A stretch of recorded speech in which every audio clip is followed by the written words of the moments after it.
Au XIXe siècle, c'était déjà la galerie emblématique où les moscovites aimaient faire leurs achats. Pendant l'ère soviétique, on y faisait la queue des heures pour acheter des cosmétiques ou des chaussures importées. Aujourd'hui, c'est devenu un temple pour les marques de luxe. Cette année, le GUM, l'une des plus vieilles galeries marchandes d'Europe, fête ses 120 ans. Vu que le GUM est situé sur la Place Rouge, le premier site touristique en Russie, et vu son architecture unique et son importance historique, il devient automatiquement le deuxième site touristique. Et puis, il suffit qu'il fasse froid ou qu'il pleuve, et nous devenons le premier site touristique.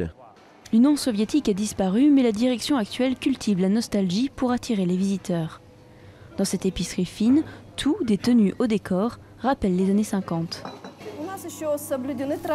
Nous gardons les traditions soviétiques. Par exemple, ici, vous pouvez acheter de la sève de bouleau, une boisson traditionnelle à l'époque. Mais nous avons aussi les produits d'autres pays, les fromages, la charcuterie, le jambon.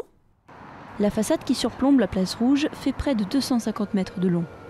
À son ouverture en 1893, la galerie marchande n'avait pas d'équivalent dans la Russie tsariste, ni même dans la plupart des pays européens.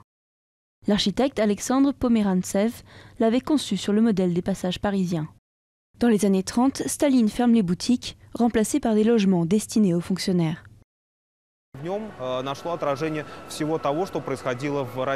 Le GUM a toujours reflété l'histoire de la Russie, les progrès techniques de la fin du XIXe siècle, la Première Guerre mondiale, la Révolution, la terreur stalinienne des années 30.